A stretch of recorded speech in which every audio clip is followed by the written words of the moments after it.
The Red Death had long devastated the country. No pestilence had ever been so fatal, or so hideous. Blood was its avatar and its seal, the redness and the horror of blood.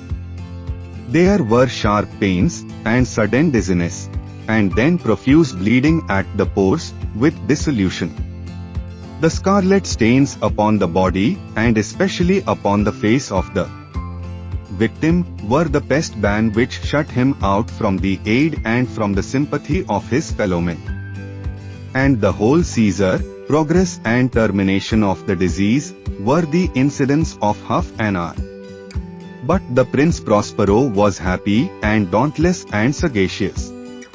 When his dominions were half depopulated, he summoned to his presence 1,000 hale and light-hearted friends from among the knights and dames of his court, and with these retired to the deep seclusion of one of his castellated abbeys. This was an extensive and magnificent structure, the creation of the prince's own eccentric yet august taste. A strong and lofty wall girdled it in. This wall had gates of iron.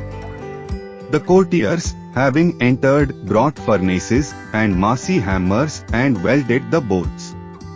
They resolved to leave means neither of ingress or egress to the sudden impulses of despair or of frenzy from within. The abbey was amply provisioned. With such precautions the courtiers might bid defiance to contagion. The external world could take care of itself. In the meantime it was folly to grieve or to think. The prince had provided all the appliances of pleasure. There were buffoons, there were improvisatory. There were ballet dancers, there were musicians, there was beauty, there was wine. All these and security were within. Without was the Red Death. It was toward the close of the 5th or 6th month of his seclusion. And while the pestilence raged most furiously abroad, that the Prince Prospero entertained his 1,000 friends at a masked ball of the most unusual magnificence.